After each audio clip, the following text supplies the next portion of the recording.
Um, and I just put a trigger warning because, sorry, I'm a mess.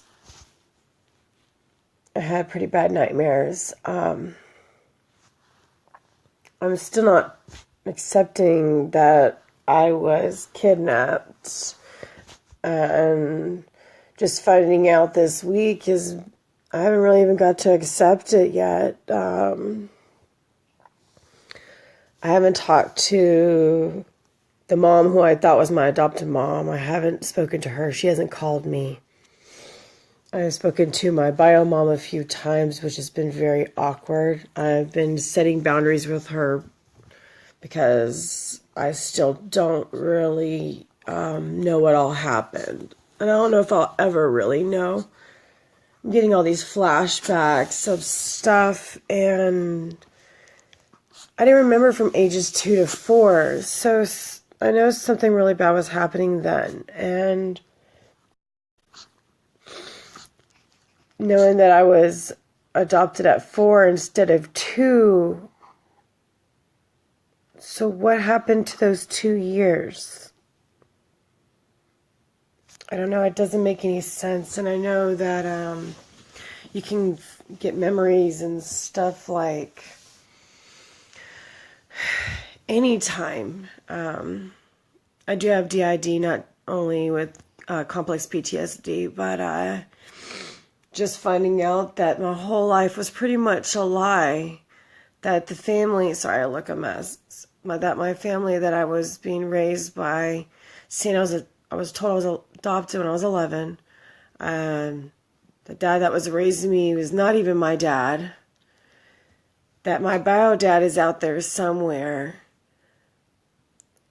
But this is why the parents who I thought were my parents this whole time, and I feel like I was begging when I was hungry, or begging when I was cold and alone. And that's why they weren't there for me, because I was just property. All I wanted was love. All I wanted was love. And my son is loved. I have my son, and I had another son. I gave up for adoption 11 years ago next month. And I was pregnant with him, which I was told I was having a girl the whole entire time. And I had to give him up because of really bad reasons, and I cannot say why. Which it makes me sick to my stomach, but he's in a good place. I had him 3 weeks after my sister died. So this month is hard. I found out some other news that I was lied to about how my sister passed away, and they told my bio family, the parents, the people that abduct, they forged my bio mom's signature and kidnapped me. They told my bio family that I was with my sister, my half-sister, who I thought was my full-blood sister. We have different dads that I know now. That I was at a party with her and I found her dead. First of all, I didn't see my sister for 5 months. She was happy. She was going to get married. She told me she was going to be starting college. You know, she had just had a baby like 5 months before that. So then 5 months later, she had passed away. She passed away of a blood clot, not from at a party that they said that she was slipped in her drink. And I'm like, first of all, I was pregnant with my other son at the time, so I was not at a party.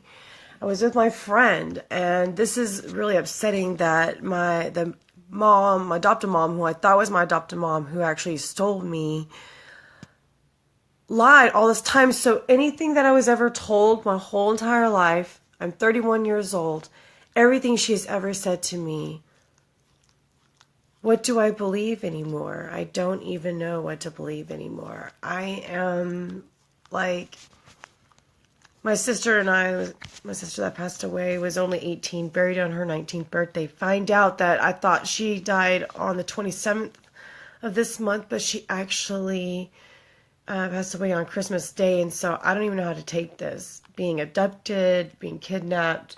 My sister's dad kidnapped me and forged my bio mom signature, and I don't know how to take this. And I'm glad my sister is not in pain anymore, not suffering.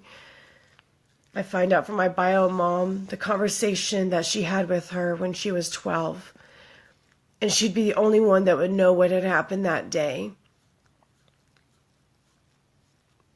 And she told me the conversation. She asked her to come and save her. Now I know why. It was because of her dad. The one that I thought was my dad the whole entire time was not my dad. And he was hurting his own daughter, my sister. And I was protecting her. My bio mom was going to take her back, but my adopted mom, who I thought was my adopted mom, who stole me, told her no. She was trying to get away and break away free, and it was 2 years later that I got him out of the house. But then he still took her into her house and still was hurting my sister for years. He told me, he promised me he was only hurting me. I told him, don't you hurt my brother or my sister. Come to find out that isn't even my brother this whole time. He was never my brother. He was never my brother. That I was protecting them as much as I could, and they were still being hurt. And then I find out I'm 31 years old, and I find out that the people that had me this whole time never had rights to me. That was their property, and they stole me. I don't know how to take this right now. But the brother that I raised is my brother. He's my brother still, but I won't be able to talk to him anymore because his mom's the one that took me, and she didn't even call me on my birthday. And I thought last month, why did she not love me? Why didn't she love me? Why did she always never come to my school functions? Why she didn't care? Why was she never there? Why didn't she, in the 8 years that my husband and I have been together, why she never came to visit me, ever? Find out that my thought was my birth certificate is actually my adoption papers. And that's why the years didn't add up. That's why it said 4 years later after I was born. It didn't make any sense until now, and I feel so stupid. How did I not know? How did I not know? I imagined that I was being kidnapped instead of these parents that abused and neglected me. And I'm not going to go into detail because just that alone is, I don't even know how to handle all of this. Like, everything was a lie. All they did was lie. They told me that my birth mom was on drugs and alcohol and this and that, and left me when she was the one being abused by her own dad too. She told me that my real dad is out there, but she doesn't know where he's at. He doesn't know I exist. He was also in the military. So he's out there somewhere. He's probably got another family, and I need to find him. I need to find him because she said he was a nice guy, and I know that that's where I get my empathy, I guess, from, because she said he was a really nice guy. Out of all the people that hurt her, he was the only guy that didn't. And I don't know if I'm ever going to get to meet him. And just the one thing that's a positive out of all of this is the guy that really messed me up and caused my PTSD, ruined all my relationships, triggers me every day. I get out of bed or I'm in bed, anything, everything triggers me. Everything because of that man who I thought was my dad was not my dad. That is the one thing that I wanted an answer to my whole entire life. Because how could someone so sick hurt their daughter, hurt their kids, and he stole me and he hurt my siblings? And then to find out that they weren't even fully, even my siblings that I was all alone by myself, growing up the whole time after 2 years old. I made it. I'm here. I don't know how. I'm still here, but I am here and I have a purpose. Everyone has a purpose, and I feel like it's been a caregiver because I've always helped people. I've always put other people before me, but the past couple of days have been really hard. I had no power, no nothing. At least I had stuff stocked and I was prepared. Luckily, now I'm even more prepared for next time. The power might go out again because of the winds and a fire a mile from my house. So I stayed calm these past couple of days and totally forgot about my PTSD, about everything else. I was just worried about my dogs, my son, keep making sure my house, my shed is torn to shreds right now. Everything's fallen down in there. So I had to stay calm. During chaos times, you have to stay calm. I know that's really hard to say that, and I've been able to learn how to do that. Sometimes I break down crying, and I felt like that was a weakness, but it's not. To me, you could be getting everything all together and be running around and you look like you're pacing, going like a maniac, but you're getting everything organized and needing routines and having alarms. It don't make you sound like you're going crazy. I can see your comments, y'all. Sorry. I'm reading. I'm glad I'm here too. Thanks. Yet the dad who I thought was my dad, and his stuff for being a camp leader at this academy last year, my husband found out that the year that I graduated in 2005, that he said he has 2 daughters, and in parentheses, both deceased, and 1 son. So he says I exist even though I'm not even his real daughter. He never would do a DNA test. And he says that I died.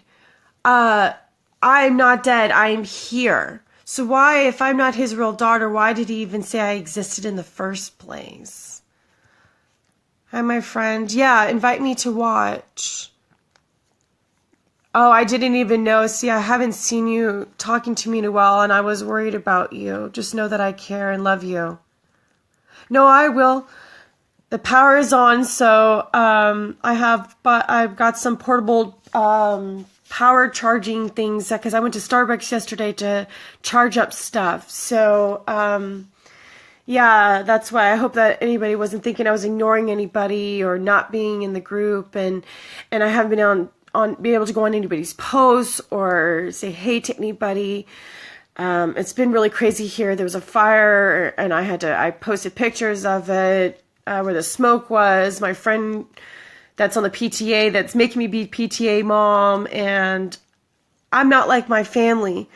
That's all that matters. That's another positive. And I helped other people calm down at Starbucks. People were freaking out. The sheriff came inside the store. This lady started freaking out. She's like, on this one page, no, everybody's freaking out. The pages, no one's saying about this fire, where it's going, this and that, yada, yada, yada. And I'm like, ma'am, go on this site. Here it says, she goes, I'm already on this. And I'm like, the sheriff is just standing there like, hands on hips. And I'm all like trying to calm this lady down.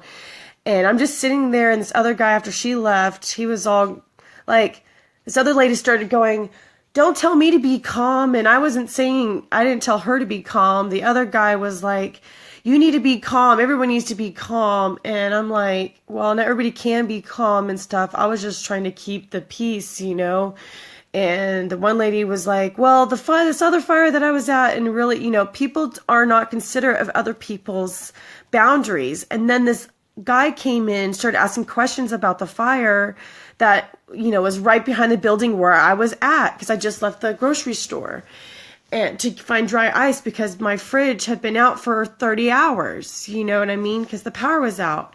Well, people were still freaking out. So this guy came in, and he doesn't even know me, but since I was trying to tell him what sites to go to as well, trying to help somebody else, and he went like this to go say goodbye and I'm sitting down in a chair, and he went and put his hand on top of my head and kind of did a pat, but I know he wasn't being rude or anything, but it was still boundaries. And I kept my cool. I don't know how I kept my cool, but my heart was beating super fast because you don't just touch people. You don't just touch people. So, but with everything going on, I'm like trying to focus what's really going on, and I haven't been able to accept anything that I've been told. So, but yeah, so I just wanted to update y'all. I don't even know. Brittany invite me because I'm sorry that I haven't been there, my friend. I know that you're going through a hard time, and know that I'm here for you. My phone, I'm going to try to charge it as much until if they turn the power back off again. But during really hard times, chaos times, I don't know how I've been able to handle it. Maybe just because that I grew up in a really hard way, but at least I know I have a purpose. Everybody has a purpose. You have a meaning. And I'm just having a hard time today, and I'm really trying not to. I feel like my chest is beating like a million miles an hour, and I'm going to try to do some art today. I got some paints to paint some rocks today. I did a video a while back with my son, but the paints that we had, the paint was all so messed up. It didn't work right. So maybe I'll do a video later with my son, and be prepared this time. And hopefully they turn out and go hide them for other people around town, because that makes other people happy. And I like to see other people happy. And I hope that didn't trigger anybody with my stuff, because this was really hard. And I don't know how to accept this. If anybody can relate, write a comment on here that you're going to message me first, please. But if you do send a message already, this is me saying yes, you can. But please be considerate of other people's profiles too, because not everybody likes to have the personal stuff on their own page. So unless they say so. But this group has saved my life, and I really appreciate everybody. Jamie, he's the owner of this group, and I'm telling you, if I haven't done these videos, no other group does this, and we can be open, and it's hard. But please put a trigger warning when you just don't know what can trigger somebody else, because it's hard. If you can't do a live video, there are live audios as well. You can change it when you go on before you start the video, if you don't want to be seen. But like, for yourself, because to me, I don't like looking at myself. I look a mess today. Sorry. I'm going to try to have a good day. Thanks for all the support. Yeah, I'm using acrylic paints and stuff. Maybe I'll do a video and it'll be all prepared and ready later. While the power is still on, or I can just do it outside, but it's so windy, at least the paint will dry quicker. So, yeah, maybe that will do something. If not, do some arts and crafts and play some board games, because that's what I was doing when it was in the dark, just doing fun stuff, because my son was calm, my dogs were calm. I have 3 dogs, and everybody was calm. When you're calm and collective, and then they feel, everybody else can feel kind of like your own energy, and not like in a weird way or whatever, but they sense it. And pets are really smart. Your kids definitely know. You can try to hide how you're feeling. You don't even have to say what you're feeling, and they know. So just letting you know. Love you too. Thanks for all the support, y'all. I know I got off topic, but to me, finding out this news about my life, I kind of feel like I got answers. I still have more answers, but at least I got the validation that I knew that I was never going to have that unconditional love that I so wanted. My bio mom wants me to say love you to her, but I haven't seen her in 10 years, and this is really hard, but I'm trying to give her a chance, but I'm still keeping boundaries, because I just can't do it. I haven't added her to my Facebook. I just can't right now. I need more answers. I need proof. I need validation. I don't need just an opinion. You know what I mean? But this is hard to accept. So Thanks, y'all. This group has... I'm so sorry, sweetie. Know that I'm here, okay? Everybody know that even when you feel like you're all alone, because the past couple weeks I felt so alone. And those thoughts are so bad and you freak out, like, because you are the one that's in control of your own mind. Because nothing else can bring you back but you. You have to fight as much too. It's so hard. Believe me, it's hard. And I don't know how I do it most days. Please don't give up. Please don't give up, because it would hurt somebody else. And I know it's tough, but know that you're loved. That somebody out there needs you. You have a purpose. You have a purpose. Everybody has a purpose. Much love, PTSD Buddies.